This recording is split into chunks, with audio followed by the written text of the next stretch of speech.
जब हम उन बच्चों के गायब होने के मामले के बारे में सोचते हैं जिन्होंने पूरी दुनिया को झकझोर दिया, तो मैडेलिन मैकेन के गायब होने का मामला अक्सर सबसे पहले दिमाग में आता है। सिर्फ 3 साल की एक छोटी बच्ची मई 2007 को पुर्तगाल में छुट्टियों के दौरान लापता हो गई। इस मामले को मीडिया ने बहुत ज्यादा कवर किया और आज भी इस पर कई सवाल बने हुए हैं जिनका कोई साफ जवाब नहीं मिला। लेकिन बहुत कम लोगों को पता है कि इस घटना से करीब 10 साल पहले पुर्तगाल में एक और ऐसी ही दर्दनाक घटना हुई थी जिसने एक परिवार को बर्बाद कर दिया और देश में लापता होने की जांच को लेकर गंभीर सवाल खड़े कर दिए। ये कहानी है रुई पेद्रो तेशेरा मेंडोसा की। रुई पेद्रो एक चंचल और ऊर्जा से भरपूर बच्चा था जो सिर्फ 12 साल की उम्र में अचानक गायब हो गया। उसका जन्म 28 जनवरी 1987 को हुआ था, जो अपने परिवार के लिए खुशी का कारण था। वो पुर्तगाल के उत्तर में एक शांत गांव लोजादा में बड़ा हो रहा था, जो पोर्टो शहर के पास है। उसका बचपन बहुत सादा था, जहां गांव की पारंपरिक खेती और आर्थिक प्रगति का मेल देखने को मिलता था। रुई पेद्रो का परिवार, जिसे मैनुअल और फिलोमेना चला रहे थे, गांव में एक सम्मानित परिवार था। फिलोमेना सड़क के दूसरी ओर अपने घर के सामने मौजूद एक ड्राइविंग स्कूल के ऑफिस में काम करती थी, जिसके कारण उन्हें बच्चों के करीब रहने और उनकी देखभाल करने का अच्छा मौका मिलता था। मनुअल एक मेहनती किसान थे। परिवार का खर्च चलाने के लिए खेती ही उनका मुख्य साधन था, जो वहाँ की आम जिंदगी थी। रुई पेद्रो की 8 साल की छोटी बहन कारिना थी। दोनों भाई बहन बहुत प्यार और सुरक्षा के माहौल में बड़े हो रहे थे। लेकिन 4 मार्च 1998 का दिन सब कुछ बदल कर रख देता है। उस सुबह रुई हमेशा की तरह घर से खेलने के लिए निकला था। उसे आखिरी बार दोपहर के 12 बजे अपनी साइकिल चलाते हुए देखा गया था। वो अपनी माँ के दफ्तर के पास और घर के आसपास ही घूम रहा था। लेकिन इसके बाद क्या हुआ, ये आज भी एक रहस्य बना हुआ है। कुछ चश्मदीदों ने उसे एक कार में बैठते हुए देखा था, जिसमें एक ऐसा आदमी था जिसे उसका परिवार जानता था। हालांकि पुलिस की जांच शुरू से ही अनियमितताओं, देरी और विरोधाभासों से भरी रही थी, जिससे इस मामले को सुलझाने में कई रुकावटें आई। रुई पेद्रो के माता पिता ने पुलिस की लापरवाही और गंभीर गलतियों को लेकर पुर्तगाली सरकार पर मुकदमा भी कर दिया। इस मुकदमे ने देश ही नहीं बल्कि अंतर्राष्ट्रीय स्तर पर भी आक्रोश पैदा कर दिया। रुई की मां फिलोमेना ने अपने बेटे के लिए इंसाफ पाने की कोशिश में कोई कसर नहीं छोड़ी। उन्होंने हर संभव कोशिश की, लेकिन रुई का कोई सुराग नहीं मिला। आखिरकार 2019 में गुमशुदगी के 21 साल बाद आधिकारिक रूप से उसकी मृत्यु की घोषणा कर दी गई। इस फैसले के साथ उसकी खोज को बंद कर दिया गया। लेकिन ये राज अब भी बना हुआ है कि उस दिन उसके साथ आखिर क्या हुआ था। दोस्तों, स्वागत है आपका चैनल गुमशुदा हड्डियां के एक और रोमांचक एपिसोड में। आज हम रुई पेद्रो की कहानी को विस्तार से समझेंगे, जो आज भी बहुत सारे अधूरे सवाल छोड़ जाती है। एक बच्चा दिन दहाड़े गायब कैसे हो सकता है, खासकर एक ऐसे समुदाय में जहां सब एक दूसरे को जानते हैं। ऐसी कौन सी गलतियां हुई जिन्होंने इस खोज को आसान बनाने के बजाय एक अंतहीन दुस्वप्न में बदल दिया? क्या ये किसी इंटरनेशनल चाइल्ड ट्रैफिकिंग गैंग का काम था, या फिर ये सिर्फ एक अकेले आदमी की करतूत थी जिसने एक बच्चे को इस तरह गायब कर दिया कि कोई भी सुराग नहीं मिला? और सबसे डरावना सवाल, कौन था वो संदिग्ध जिस पर शक किया गया कि वो रुई पेद्रो को उसके परिवार से दूर किसी अनजान जगह ले गया? जैसा कि हमने इस एपिसोड की शुरुआत में बताया था, रुई पेद्रो एक खुशमिजाज और शरारती बच्चा था जिसे घर के अंदर रहना बिल्कुल पसंद नहीं था। उसकी रुचियां कई थी, लेकिन सबसे ज्यादा उसे जानवरों से प्यार था। ये बात उसके परिवार के पाले हुए कैनरी पक्षियों की देखभाल करने के तरीके से साफ झलकती थी। लेकिन उसका ये प्रेम केवल पक्षियों तक ही सीमित नहीं था। एक दिन वो पड़ोस में घूमते फिरते एक गिलहरी को पकड़ लाया और खुशी खुशी उसके लिए एक छोटा सा घर बना दिया। लेकिन अगली ही सुबह वो गिलहरी वहां से भाग गई। रुई को थोड़ा बुरा तो लगा, लेकिन उसने इस पर ज्यादा ध्यान नहीं दिया। इसके अलावा उसे बाहर घूमना, अपनी साइकिल चलाना और अपने दोस्तों के साथ खेलना बहुत पसंद था। पूरे मोहल्ले में वो मशहूर था और बाकी बच्चों के साथ मिलकर पास के एक छोटे से मैदान में फुटबॉल खेलता था। उसका सपना था कि एक दिन वो फुटबॉल का प्रोफेशनल खिलाड़ी बनेगा, लेकिन ये सपना कभी पूरा नहीं हो सका, क्योंकि 4 मार्च 1998 की दोपहर को उसकी जिंदगी हमेशा के लिए बदल गई। दोपहर के 2 बजे खाना खाने के बाद 12 साल का रूई पेद्रो अपनी साइकिल लेकर अपनी माँ फिलोमेना तेशेरा के ऑफिस गया। वहां पहुंचकर उसने अपनी माँ को बताया कि वो अल्फोंसो डियाज से मिलने जा रहा है, जो एक ट्रक ड्राइवर था और उम्र से उससे काफी बड़ा था, करीब 20 साल का। उस समय अल्फोंसो इस परिवार के काफी करीब था, खासकर फिलोमेना के, क्योंकि वो कई मौकों पर उसकी आर्थिक मदद कर चुकी थी।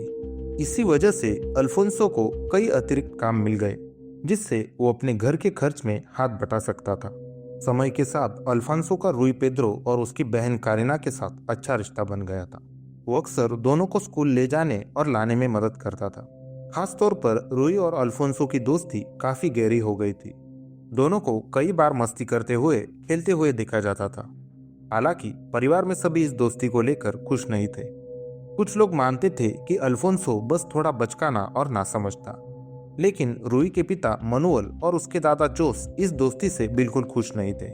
उनकी चिंता की सबसे बड़ी वजह थी अल्फोंसो की उम्र, जो रूई से काफी ज्यादा थी। अल्फोंसो के बारे में ये अफवाहें थी कि वो नशीली चीजें लेता था। समय के साथ मनुअल ने अपनी नाराजगी जतानी शुरू कर दी और फिलोमेनो से कहा कि वो रूई और अल्फोंसो के बीच मिलने जुलने पर रोक लगाए। हालांकि फिलोमेना को ऐसा नहीं लगता था कि अल्फोंसो कोई खतरा था। फिर भी उन्होंने अपने पति की बात मानी और रूई को अल्फोंसो के साथ बाहर जाने से मना कर दिया। यही प्रतिबंध उस दिन भी लागू हुआ जब रूई अपनी माँ के ऑफिस आया और पूछा कि क्या वो अल्फोंसो के साथ घूमने जा सकता है। फिलोमेना ने मना कर दिया और कहा कि वो सिर्फ ऑफिस के बगल वाले खाली मैदान में ही खेल सकता है। साथ ही उन्होंने रूई को याद दिलाया कि शाम को उसकी ट्यूशन क्लास थी। रूई थोड़ा उदास होकर बाहर चला गया, लेकिन ऐसा लगा कि उसने माँ की बात मान ली है। इसके बाद वो खाली मैदान में चला गया और अपनी साइकिल चलाने लगा। ये मैदान एक सुनसान जगह थी, जहाँ बहुत सारे पेड़, झाड़ियाँ और सूखी घास थी। इसी जगह पर कभी कभी घुड़दौड़ की रेस भी होती थी। क्योंकि यहाँ गाड़ियों का आना मुश्किल था, इसलिए ये मोहल्ले के बच्चों के मिलने और खेलने की सबसे पसंदीदा जगह थी। शाम होते होते फिलोमेना अपने काम में व्यस्त थी।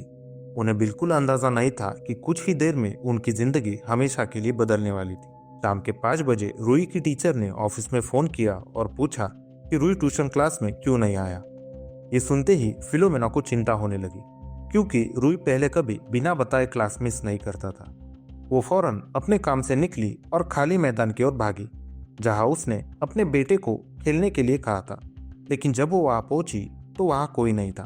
अब घबराकर फिलोमेना सीधा घर गई, ये सोचकर कि शायद रूई वहां चला गया हो। लेकिन ना तो रूई वहां था और ना ही उसकी साइकिल।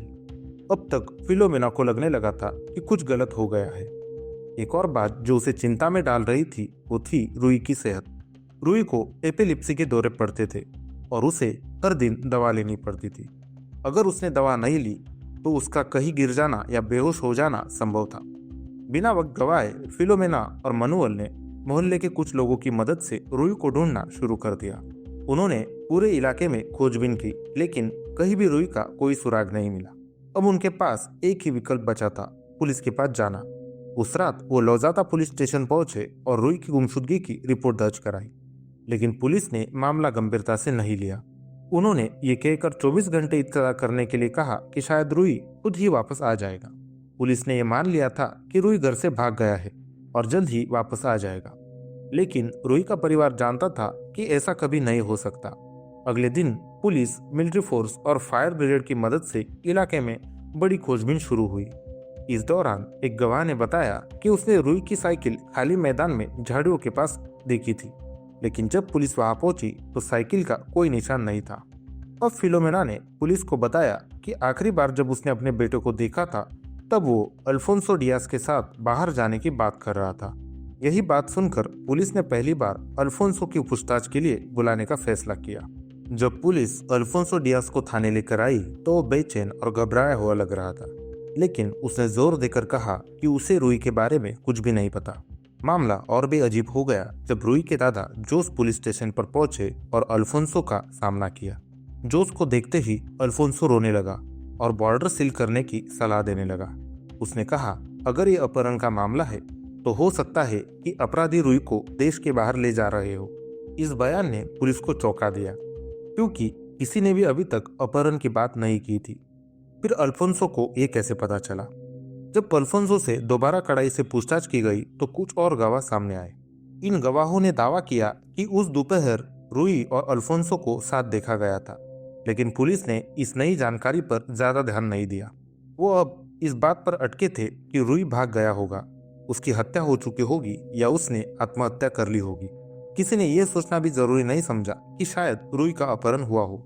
कुछ दिनों बाद रूई के चचेरे भाई आंद्रे मेंडोसा ने पुलिस को एक चौंकाने वाला बयान दिया।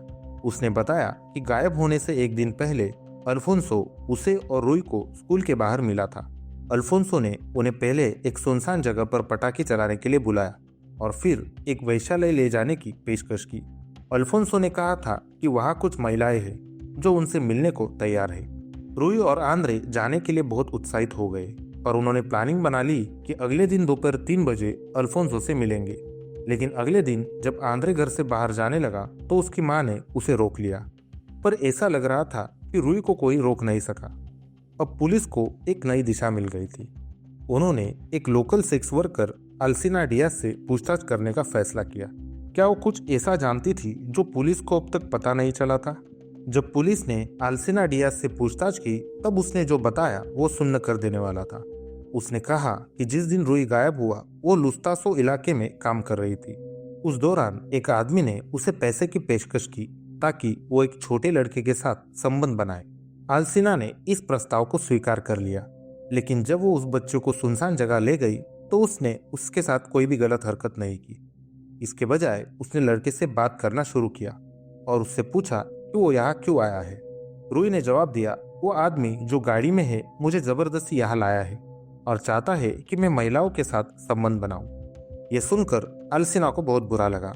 उसने कहा कि उसने लड़के के साथ करीब 15 मिनट बिताए पर कोई शारीरिक संपर्क नहीं किया। बात करने के बाद उसने देखा कि वो आदमी और लड़का वहां से कहीं और जाने के लिए तैयारी कर रहे थे। अल्सिना ने उस व्यक्ति का नाम नहीं बताया, लेकिन उसने पूरे यकीन के साथ कहा कि वो लड़का रूई पेद्रो ही था। जब पुलिस ने यह सुना तो उन्होंने तुरंत अल्फोंसो डियाज को दोबारा बुलाया। पूछताछ में अल्फोंसो ने कहा कि रूई के गायब होने वाले दिन वो अकेला था और पाकोस डी फेरेरो नामक इलाके में घूम रहा था, जिसके बाद वो घर गया, नहाया और अपनी प्रेमिका से मिलने चला गया। उसकी प्रेमिका ने भी ये बयान दिया कि जब रूई गायब हुआ तब अल्फोंसो उसके साथ था, लेकिन पुलिस को कुछ और ही शक हो रहा था। उन्होंने देखा कि अल्फोंसो जिस कार को चला रहा था वो एक काले रंग की फिएट ऊनो कार थी। ये कार उसके भाई की थी और उसे उस दिन गाड़ी की एनुअल सर्विसिंग करवानी थी, लेकिन अल्फोंसो उस दिन सर्विसिंग के लिए नहीं गया। यह संयोग था या कोई राज छुपाया जा रहा था। पुलिस को लगा कि अल्फोंसो के बयान में कई विरोधाभास थे, लेकिन फिर भी उन्होंने अल्सिना डियाज की गवाही को ज्यादा महत्व नहीं दिया और इस तरह रूई पेद्रो का मामला एक और अधूरी कहानी बनकर रह गया। पुलिस को अब तक यही लग रहा था कि जिस आदमी और बच्चे की बात अल्सिना ने की थी वो शायद कोई और थे, न कि अल्फोंसो और रूई। अल्सिना ने कहा कि जिस कार में वो बच्चा आया था वो सफेद रंग की थी, लेकिन अल्फोंसो की कार काले रंग की थी। क्या ये किसी और की करतूत थी या अल्फोंसो ने कहीं और से सफेद कार लाई थी? उसी समय कुछ चश्मदीदों ने बताया कि जब अल्फोंसो पहली बार पूछताछ के लिए पुलिस स्टेशन आया तब वो बहुत अच्छे कपड़े पहने और साफ सुथरा था। यह बहुत असामान्य था क्योंकि आमतौर पर वो हमेशा गंदे कपड़ों में रहता था और खुद की ओर ज्यादा ध्यान नहीं देता, लेकिन उस दिन वो इतना साफ सुथरा और परफ्यूम लगाए हुए आया कि जब पुलिस ने उसके कपड़ों में सबूत इकट्ठा करने की कोशिश की तो उन्हें कुछ नहीं मिला। इस बीच गांव में रूई के बारे में अफवाहें तेजी से फैलने लगी। हर कोई इस रहस्य को सुलझाने की कोशिश कर रहा था। इसी दौरान एक पेट्रोल पंप कर्मचारी ने दावा किया कि उसने रूई को शहर के बीचों बीच 2 और लड़कों के साथ चलते हुए देखा था, लेकिन बाद में इस बयान को खारिज कर दिया गया। एक 14 साल के लड़के ने भी गवाही दी कि रूई उस दिन फुटबॉल खेलने आया था, लेकिन थोड़ी देर बाद उसने कहा कि उसे जाना है। इसके बाद उसने अपनी साइकिल झाड़ियों में छुपाई और एक गाड़ी में बैठकर चला गया। और फिर एक फायर फाइटर महिला ने भी पुलिस को बताया कि उसने एक काली गाड़ी को किसी लड़के को टक्कर मारते हुए देखा था। उसने कहा कि वो लड़का रूई था और गाड़ी का ड्राइवर अल्फोंसो, लेकिन पुलिस ने इस गवाही को भी नजरअंदाज कर दिया। क्यों? क्या सच जानने की कोशिश भी की जा रही थी या फिर कोई ऐसा था जो चाहता था कि ये मामला हमेशा के लिए एक राज बना रहे? जैसे जैसे जांच आगे बढ़ी, लोगों ने अल्फोंसो डियाज के बर्ताव में अजीब बदलाव देखना शुरू किया। गांव में हर कोई जानता था कि अल्फोंसो की आर्थिक स्थिति अच्छी नहीं थी, लेकिन रूई के गायब होने के बाद अचानक उसकी जिंदगी बदलने लगी। वो पहले से बेहतर कपड़े पहनने लगा, उसका रहने का तरीका भी बदल गया। लोगों को शक होने लगा कि उसे कहीं से बहुत सारे पैसे मिले थे। इस दौरान पुलिस और पब्लिक मिनिस्ट्री ऑफ लोजादा ने मिलकर एक ऑफिशियल जांच शुरू की। उन्होंने देखा कि 5 गवाह जो सभी बच्चे थे, उन्होंने रूई को उसी दिन अपनी साइकिल चलाते हुए देखा था। लेकिन उनमें से एक लड़के ने बाद में आत्महत्या करने की कोशिश की। जब पुलिस ने इस घटना की जांच की तो पता चला कि यह मानसिक तनाव रूई की गुमशुदगी से जुड़ा हुआ था। एक गवाह हिल्दर सिल्वा ने पुलिस को बताया कि अल्फोंसो डियास एक बहुत ही अजीब आदमी था। उसने कहा कि अल्फोंसो और रूई के बीच की दोस्ती कुछ दिनों से एक तरह की सनक बन गई थी। गवाहों ने यह भी कहा कि रूई के माता पिता ने जब अल्फोंसो से मिलने पर रोक लगाई, तब भी अल्फोंसो उसे छुपकर मिलने के लिए मना लेता था। लेकिन पुलिस ने हेल्दर सिल्वा के बयान को गंभीरता से नहीं लिया। यहाँ तक कि अल्फोंसो पर शक करने के बजाय उन्होंने दूसरी संभावनाओं की जांच में ज्यादा ध्यान दिया। जब पत्रकारों ने पुलिस से इस मामले पर सवाल किए तो किसी ने कोई जवाब नहीं दिया। लोगों को लगने लगा कि पुलिस ये मामला सुलझाना ही नहीं चाहती। क्या कोई सच छुपाया जा रहा था? कुछ ही दिनों में रूई की तलाश का दायरा बढ़ा दिया गया। गांव के हर इलाके को खंगाला गया।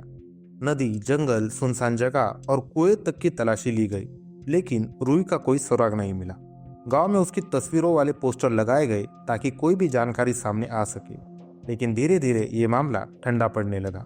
हालांकि पत्रकारों और मीडिया का इस पर ध्यान बना रहा। इस बीच कुछ अजीब घटनाएं होने लगी। एक दिन एक अजनबी ने रूई के घर फोन किया। उसने दावा किया कि वो रूई का अपहरण करता है। उसने फिलोमेना से एक अजीब और बेहुदा मांग की। उसने कहा कि अगर तुम अपने बेटे को वापस चाहती हो तो खिड़की पर खड़े होकर अपने कपड़े उतारो। ये सुनकर फिलोमेना को गुस्सा भी आया और डर भी लगा। उन्होंने तुरंत फोन काट दिया। कुछ समय बाद एक और कॉल आई। फिलोमेना ने फोन उठाया और उधर से किसी बच्चे के चीखने की आवाज आई। क्या वो रूई था? पुलिस ने इन कॉल्स को ट्रैक करने की कोशिश की, लेकिन टेक्निकल सीमाओं की वजह से कुछ भी पता नहीं चला। इसके बाद एक भविष्यवक्ता ने परिवार से संपर्क किया। उसने दावा किया कि उसने रूई को पानी में देखा है। क्या यह सिर्फ एक मनगढ़ंत कहानी थी या इसमें कुछ सच्चाई भी हो सकती थी? जैसे जैसे साल बीतते गए, फिलोमेना ने फिर से अल्फोंसो डियास पर शक जताना शुरू कर दिया। उन्होंने कहा कि अल्फोंसो का बर्ताव अब पूरी तरह बदल गया था। पहले वो एक असामाजिक और बचकाना इंसान था, लेकिन अब वो एक जिम्मेदार और सामान्य व्यक्ति की तरह दिखने लगा था। क्या वो अपनी असलियत छुपाने की कोशिश कर रहा था? क्योंकि अगर वो निर्दोष था तो उसे छुपाने की जरूरत क्यों पड़ती? लेकिन पुलिस ने अब भी अल्फोंसो को शक के दायरे में नहीं लिया। इस बीच रूई का परिवार दर्द और असमंजस में जीता रहा। क्या वो कभी अपने बेटे को वापस देख पाएंगे या ये मामला हमेशा के लिए अनसुलझा रह जाएगा? फिलोमेना को पूरा यकीन था कि अल्फोंसो डियास को रूई के गायब होने के बारे में जरूर कुछ पता है। वो बार बार पुलिस से कहती रही कि अल्फोंसो झूठ बोल रहा है, लेकिन पुलिस का रवैया पहले जैसा ही था। उन्होंने कहा कि अल्फोंसो के पास एक मजबूत बहाना है, इसलिए उसे शक के दायरे में नहीं लिया जा सकता। पुलिस ने आल्सिना डियास की गवाही को भी नजरअंदाज कर दिया। क्योंकि वो एक सेक्स वर्कर थी। पुलिस को लगा कि उसकी गवाही भरोसेमंद नहीं है। इस तरह जांच पहले की तरह धीमी होती गई। रूई के परिवार ने बहुत कोशिश की, लेकिन कोई भी नया सुराग नहीं मिला। अब ऐसा लगने लगा था कि ये केस हमेशा के लिए बंद हो जाएगा। लेकिन फिर कुछ ऐसा हुआ जिसने पूरे मामले को फिर से चर्चा में ला दिया। अप्रैल 1998 यानी रूई के गायब होने के एक महीने बाद एक राजनीतिक टिप्पणीकार नूनो रोगेइरो पुलिस के पास एक अजीब खोज लेकर पहुंचा।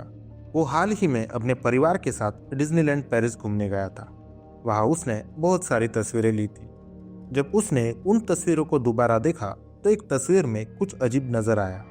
इस तस्वीर में उसके परिवार के पीछे एक लड़का बैठा था। ये लड़का रूई पेद्रो से बेहद मिलता जुलता था और उसकी बगल में एक आदमी बैठा था जिसकी उम्र करीब 40 साल रही होगी। नूनो ने यह तस्वीर पुलिस को सौंप दी।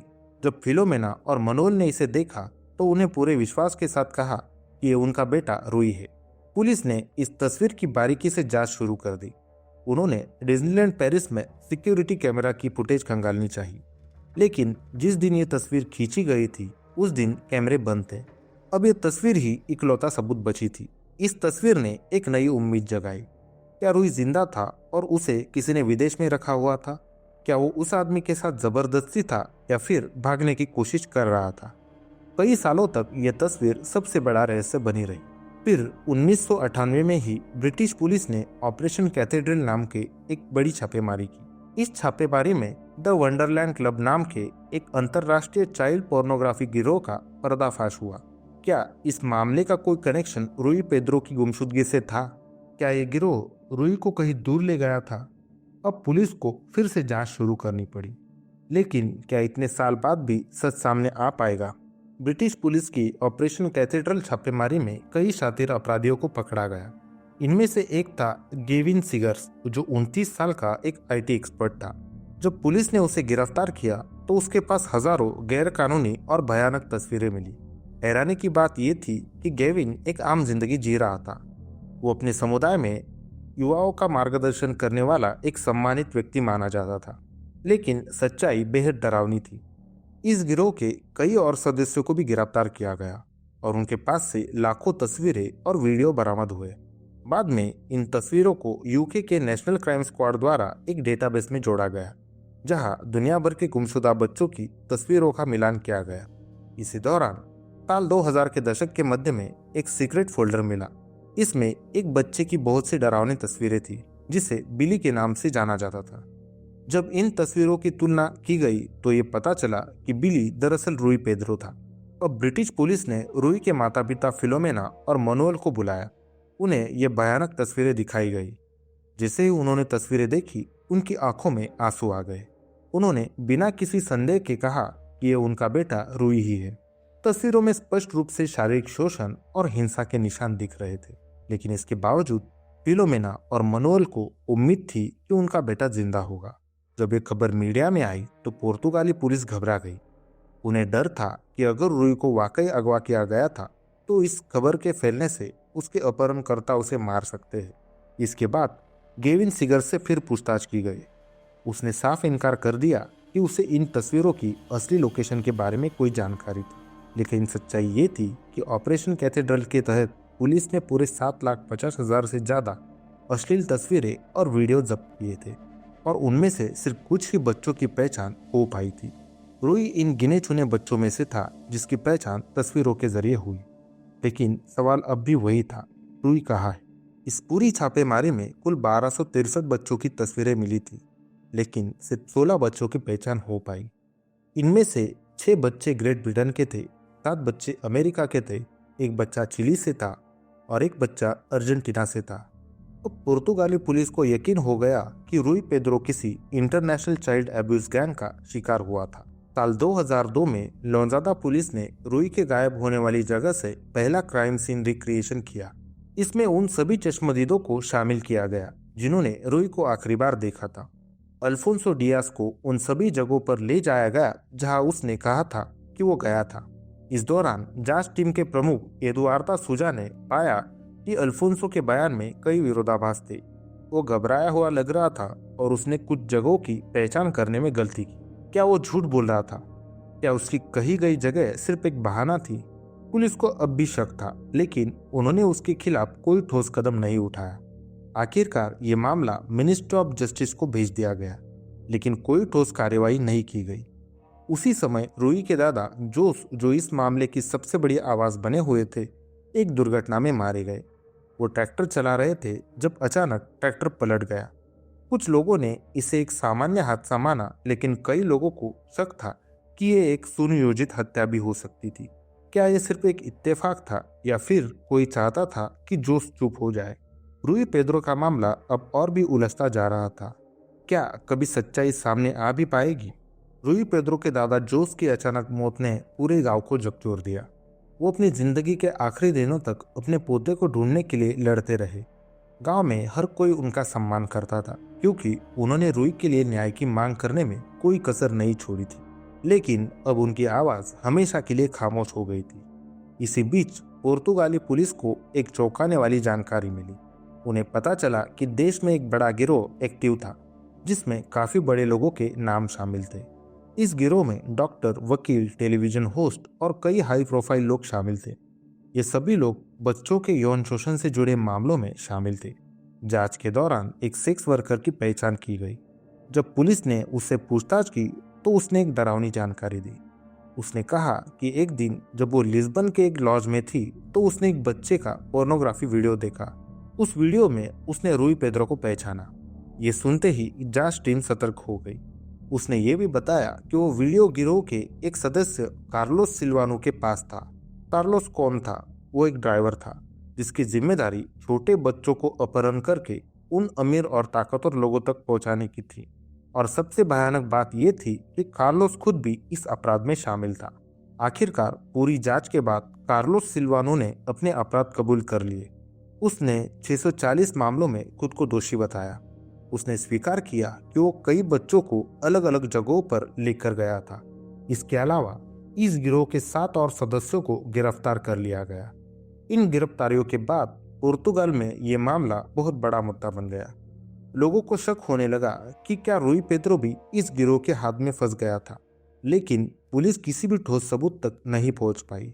वो वीडियो जिसका जिक्र सेक्स वर्कर ने किया था कभी मिला ही नहीं। अब सवाल ये था, क्या रूई वाकई इस गिरोह का शिकार हुआ था या ये बस एक और अफवाह थी जो इस रहस्यमय केस को और उलझाने आई थी। कुछ साल बीत गए और ये मामला फिर से ठंडे बस्ते में चला गया। पुलिस ने जांच को गुप्त रखा, जिसके बाद रूई पेद्रो का केस धीरे धीरे भुला दिया गया। लेकिन साल 2007 में पुर्तगाल एक और रहस्यमय मामले से दहल उठा। ये था मैडलिन मैक्केन का केस। 3 साल की मैडलिन, जो ब्रिटिश नागरिक थी, पुर्तगाल में प्राया दा लूज नाम की जगह से रहस्यमय तरीके से लापता हो गई। उस रात उसके माता पिता केट और गेरी मैक्केन पास ही के एक रेस्टोरेंट में खाना खा रहे थे। मेडेलिन और उसके 2 जुड़वा भाई बहन अपार्टमेंट में अकेले सो रहे थे। रात के 10 बजे जब केट वापस आई तो उन्होंने देखा कि मेडेलिन गायब थी। खिड़की खुली हुई थी और कमरे में कोई नहीं था। जल्द ही ये मामला पुर्तगाल ही नहीं बल्कि पूरी दुनिया की मीडिया में सुर्खियां बना गया। लेकिन जांच में कई गलतियां हुई। पुलिस ने कमरे को तुरंत सील नहीं किया, इसके कारण जरूरी सुराग नष्ट हो गए। ब्रिटिश और पुर्तगाली अधिकारियों के बीच तालमेल की कमी रही। कई अलग अलग थ्योरी सामने आई जिसने जांच को और उलझा दिया। कुछ महीनों बाद सितंबर 2007 में पुर्तगाली पुलिस ने मेडेलिन के माता पिता को ही शक के दायरे में रख दिया। उनका मानना था कि शायद किसी दुर्घटना में मेडेलिन की मौत हो गई थी और उसके माता पिता ने इस सच को छुपाने के लिए अपहरण की कहानी बना दी। लेकिन इस थ्योरी को साबित करने के लिए कोई ठोस सबूत नहीं मिला। आखिरकार 1 साल बाद जांच को बंद कर दिया गया। पर इस दौरान एक नई संभावना सामने आई। कुछ लोगों का मानना था कि मेडेलिन को किसी बाल तस्करी गिरोह ने अगवा किया था। और फिर रूई पेद्रो का मामला एक बार फिर से चर्चा में आ गया। क्या इन दोनों मामलों का आपस में कोई संबंध था या फिर दोनों बच्चे एक ही किस्म के गिरोह के शिकार हुए थे? रूई के परिवार ने इस मौके का फायदा उठाकर पुर्तगाली पुलिस पर फिर से दबाव बनाया। लेकिन अब तक रूई की गुमशुदगी का सच अंधेरे में ही था। क्या अब इस मामले में कोई नई रोशनी आएगी या ये केस हमेशा के लिए एक अनसुलझी गुत्थी बनकर रह जाएगा? रूई पेद्रो के परिवार ने मेडेलिन मैक्केन के मामले पर कड़ी नजर रखी। जब ये केस दुनिया भर में सुर्खियां बटोरने लगा तो फिलोमिना और मनोअल ने भी इसे एक अवसर की तरह देखा। उन्होंने फिर से पुर्तगाली पुलिस पर दबाव बनाया कि रूई पेद्रो का केस फिर से खोला जाए। अब लोगों को ये एहसास होने लगा कि पुर्तगाल में बच्चों की गुमशुदगी के मामलों को गंभीरता से नहीं लिया जाता। लेकिन रूई के परिवार ने अभी भी उम्मीद नहीं छोड़ी थी। साल 2009 में एक ऐसी घटना हुई जिसने ये साबित कर दिया कि लंबे समय से लापता बच्चे जिंदा मिल सकते हैं। अमेरिका में जेसी डुगार्ड नाम की एक लड़की जो 18 साल से लापता थी, बाद में जिंदा पाई गई। इस घटना ने दुनिया को हिलाकर रख दिया। जेसी डुगार्ड सिर्फ 11 साल की थी जब उसे 1991 में कैलिफोर्निया के साउथ लेक ताहो से अगवा कर लिया गया। फिलिप गेरिडो नाम के एक अपराधी और उसकी पत्नी नैन्सी ने उसे सड़क से उठा लिया और अपने घर के पीछे एक गुप्त कैद खाने में बंद कर दिया। अगले 18 साल तक जेसी को इस कैद से बाहर निकलने का कोई मौका नहीं मिला। इस दौरान उसके साथ लगातार अत्याचार होते रहे। महज 14 साल की उम्र में उसने गेरिडो के बच्चे को जन्म दिया। फिर 18 साल की उम्र में उसने एक और बच्ची को जन्म दिया। लेकिन अंततः 2009 में गेरिडो की संदिग्ध हरकतों के कारण पुलिस को उस पर शक हुआ। जांच के दौरान पुलिस को पीछे के कैद खाने के बारे में पता चला और जेसी को जिंदा बचा लिया गया। 18 साल बाद वो फिर से अपने परिवार से मिली। इस खबर ने रुई पेद्रो के परिवार को एक नई उम्मीद दी। फिलोमेना को अब भी यकीन था कि उसका बेटा जिंदा हो सकता है। उन्होंने पुर्तगाली पुलिस से फिर से जांच करने की अपील की। तब तक मैडलिन मैकेन की गुमशुदगी के कारण पहले से ही पुर्तगाल में दबाव बढ़ रहा था। अब पुर्तगाली पुलिस को रुई पेद्रो के मामले पर दोबारा ध्यान देना पड़ा। इसके लिए एक नई जांच टीम बनाई गई। सबसे पहले उन्होंने पुराने सभी गवाहों से फिर से पूछताछ करने का फैसला किया। लेकिन इससे पहले कि ये जांच आगे बढ़ पाती, कुछ ऐसा हुआ जिसने सबको चौंका दिया। आखिरकार पुर्तगाली मिनिस्ट्री ऑफ जस्टिस ने ऐलान किया कि अल्फोंसो डियाज के खिलाफ पर्याप्त सबूत थे और अब वो मुकदमे का सामना करेगा। 11 फरवरी 2011 को अल्फोंसो डियाज को आधिकारिक रूप से आरोपी घोषित कर दिया गया। ये खबर पूरे पुर्तगाल में फैल गई। कई लोग हैरान थे कि इतने साल बाद आखिरकार इस मामले में कोई ठोस कदम उठाया जा रहा था। लेकिन रुई के माता पिता को गुस्सा था। उनके वकील ने सार्वजनिक रूप से कहा कि ये कार्रवाई बहुत देर से हुई। अगर पुलिस ने सही समय पर काम किया होता तो शायद रुई को बचाया जा सकता था। उन्होंने ये भी आरोप लगाया कि शुरुआती जांच में कई गंभीर गलतियां की गई। इतने वर्षों में पुलिस के पास कई मौके थे कि वो इस केस को सुलझा सकती थी, लेकिन उन्होंने कोई ठोस कार्रवाई नहीं की। अब मामला अदालत तक पहुंच चुका था। लोंजादा डिस्ट्रिक्ट कोर्ट में अल्फोंसो डियाज के खिलाफ मुकदमा शुरू हुआ। अल्फोंसो पर आरोप था कि उसने रुई पेद्रो को एक सेक्स वर्कर से मिलवाया और फिर उसे कहीं ले गया जहां से वो गायब हो गया। मुकदमे में सबसे बड़ा सवाल ये था, उस दिन दोपहर के 2 बजे से शाम के 6 बजे के बीच अल्फोंसो डियाज कहाँ था। अल्फोंसो इस सवाल का कोई ठोस जवाब नहीं दे पाया। प्रोसिक्यूशन का मानना था कि अल्फोंसो को रुई पेद्रो के बारे में सब कुछ पता था, लेकिन वो जानबूझकर चुप था। लेकिन अल्फोंसो ने हर आरोप से इनकार कर दिया। उसके वकील ने कहा कि इस मामले में कोई ठोस सबूत नहीं है। गवाहों में रुई पेद्रो के दोस्त भी शामिल थे, जिन्होंने दावा किया कि उन्होंने रुई को उस दिन अल्फोंसो की कार में बैठते देखा था। लेकिन दिक्कत ये थी कि इन गवाहों की पुरानी गवाही और अभी के बयान में कुछ फर्क था। डिफेंस के वकीलों ने इसी बात का फायदा उठाकर गवाहों की विश्वसनीयता पर सवाल उठाने शुरू कर दिए।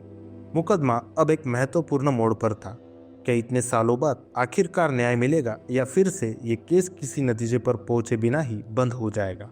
मुकदमे के दौरान अल्फोंसो डियाज की डिफेंस टीम ने हर गवाही को कमजोर करने की कोशिश की। उन्होंने कहा कि रुई पेद्रो के दोस्तों के बयान आपस में मेल नहीं खाते। इसके अलावा उन्होंने अल्सिना डियाज की गवाही पर भी सवाल उठाया, क्योंकि अल्सिना सेक्स वर्कर थी जिसने कहा था कि वो आदमी उसे पैसे दिए थे। अल्सिना वही सेक्स वर्कर थी जिसने कहा था कि एक आदमी ने उसे पैसे दिए थे ताकि वो रुई पेद्रो के साथ संबंध बना सके। शुरुआती जांच में उसने बताया था कि लड़के की आंखें नीली थी, लेकिन बाद में उसने अपना बयान बदल दिया और कहा कि जिस लड़के से वो मिली उसकी आंखें बुरी थी। डिफेंस ने कहा कि अगर गवाहों की याददाश्त इतनी कमजोर है तो उन पर कैसे भरोसा किया जा सकता है। इसके अलावा उनके पास कोई ठोस सबूत नहीं था जो साबित कर सके कि रुई पेद्रो अल्फोंसो की कार में था। हालांकि प्रोसिक्यूशन ने कहा कि सबसे बड़ी बात यह है कि अल्फोंसो ये साबित ही नहीं कर पाया कि गुमशुदगी वाले दिन वो कहा था। कोर्ट के सामने 2 बड़े सवाल थे। क्या अल्फोंसो सच में रुई पेद्रो के गायब होने का जिम्मेदार था? क्या बिना किसी ठोस सबूत के उसे दोषी ठहराया जा सकता है? इसी के साथ मुकदमे की तारीख तय हो गई, नवंबर 2011। जैसे जैसे ये दिन करीब आ रहा था, अल्फोंसो के वकीलों ने एक नया दांव खेला। उन्होंने दावा किया कि अल्फोंसो मानसिक रूप से कमजोर है और उसे अदालत में पेश नहीं किया जाना चाहिए। लेकिन कोर्ट ने इस अपील को खारिज कर दिया। नवंबर के महीने में लोजादा कोर्ट के बाहर भारी सुरक्षा तैनात कर दी गई। पूरा देश इस फैसले का इंतजार कर रहा था, क्या रुई पेद्रो को न्याय मिलेगा या एक बार फिर ये केस अधूरा ही रह जाएगा। अदालत में सबसे बड़ी गवाह अल्सिना डियाज थी। उसने कहा कि उसने रुई पेद्रो और अल्फोंसो को उस दिन एक साथ देखा था, लेकिन डिफेंस वकीलों ने उस पर हमला बोल दिया। उन्होंने कहा कि उसने कभी पुलिस स्टेशन में जाकर औपचारिक रूप से अल्फोंसो की पहचान नहीं की थी। इसका जवाब देते हुए अल्सिना ने कहा, क्योंकि पुलिस ने मुझसे ऐसा करने को कहा ही नहीं। इसके बाद रुई पेद्रो के चचेरे भाई आंद्रे ने भी गवाही दी। उसने कहा कि अल्फोंसो ने उसे और रुई को एक सेक्स वर्कर के पास ले जाने का ऑफर दिया था, लेकिन डिफेंस वकील ने उसकी गवाही को भी शक के दायरे में रखा। उन्होंने कहा कि अगर ये सच था तो आंद्रे ने पहले पुलिस को ये क्यों नहीं बताया। इसके बाद डिफेंस टीम ने एक नया तर्क दिया। उन्होंने कहा कि फिलोमेना और मनोअल की अल्फोंसो से व्यक्तिगत दुश्मनी थी। उन्होंने ये भी आरोप लगाया कि मनोअल को इस बात से जलन थी कि उसका बेटा और पत्नी अल्फोंसो के करीब थे, लेकिन मनोअल ने इस आरोप को सख्ती से नकार दिया। उसने कहा कि उसकी एकमात्र चिंता ये थी कि अल्फोंसो की उम्र बहुत ज्यादा थी और उसका रूई पेद्रो पर गलत असर पड़ सकता था। मुकदमे के दौरान अदालत के सदस्य, न्यायाधीश और गवाहों को उन सभी जगहों पर ले जाया गया जहां रूई पेद्रो को आखिरी बार देखा गया था। खाली मैदान जहां वो साइकिल चला रहा था, ऑफिस जहां से उसकी मां ने उसे जाने नहीं दिया, और वो जगह जहां माना जाता था कि उसे आखिरी बार देखा गया था। फिलोमेना और मनोअल के लिए ये बहुत दर्दनाक था, लेकिन उन्होंने कहा, अगर इसमें हमें हमारे बेटे के बारे में कोई जानकारी मिल सकती है तो हम हर दर्द सहने के लिए तैयार हैं। तब अदालत में आखिरी सुनवाई का समय आ चुका था। क्या अल्फोंसो डियाज को दोषी ठहराया जाएगा या वो कानून के शिकंजे से बच निकलेगा? पूरा देश इस फैसले का इंतजार कर रहा था। फैसले का दिन आ चुका था। फिलोमेना और मनोअल बेचैनी से कोर्ट में बैठे थे। उन्हें उम्मीद थी कि इतने सालों के दर्द और इंतजार के बाद उन्हें न्याय मिलेगा। प्रोसिक्यूशन ने अपना आखिरी बयान दिया। अल्फोंसो डियाज का बर्ताव संदेहास्पद है। उसने कभी यह साबित नहीं किया कि गुमशुदगी वाले दिन वो कहा था। उसने गवाहों के बयान में शक पैदा करने की कोशिश की, लेकिन वो खुद भी अपनी कहानी नहीं समझ सका। अगर वो निर्दोष होता तो क्या वो रूई पेद्रो के माता पिता के दर्द को कम करने की कोशिश नहीं करता? इसके बाद डिफेंस के वकीलों ने अपना तर्क रखा। हमारे पास रूई पेद्रो को अल्फोंसो की कार में देखने का कोई सीधा सबूत नहीं है। गवाहों के बयान विरोधाभासी है। हमारी न्याय प्रणाली में किसी को तब तक दोषी नहीं ठहराया जा सकता जब तक कि उसके खिलाफ पक्के सबूत ना हो। अब फैसला न्यायाधीश के हाथों में था। 22 फरवरी 2012 को कोर्ट ने फैसला सुनाया, अल्फोंसो डियाज निर्दोष है। पूरी कोर्ट रूम में सन्नाटा फैल गया। फिलोमेना के हाथ कांपने लगे। मनोअल की आंखों में गुस्सा और निराशा साफ झलक रही थी।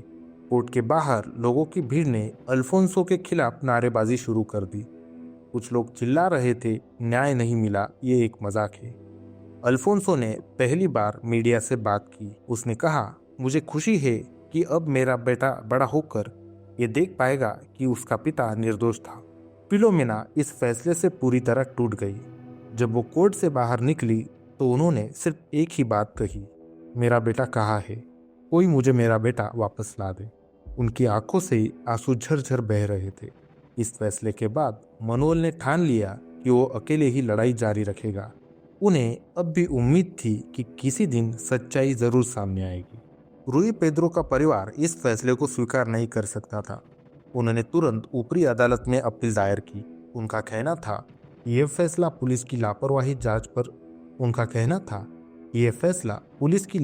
जांच पर आधारित है। शुरुआत में पुलिस ने कई अहम सबूतों को नजरअंदाज किया था।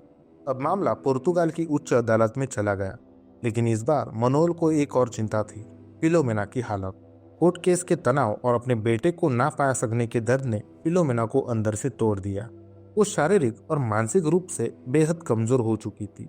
उन्होंने खाना पीना लगभग छोड़ दिया था, जिसकी वजह से उनका वजन तेजी से घटने लगा। डॉक्टरों ने कहा कि अगर वो इसी तरह तनाव में रही तो उनकी सेहत और बिगड़ सकती है। अब मनोअल और परिवार के बाकी सदस्यों का ध्यान पहले फिलोमेना की सेहत पर था। धीरे धीरे बहुत कोशिशों के बाद फिलोमेना थोड़ा ठीक हो गई। अब वो 47 किलो वजन तक पहुंच चुकी थी और उनके अंदर फिर से लड़ने की हिम्मत लौट रही थी।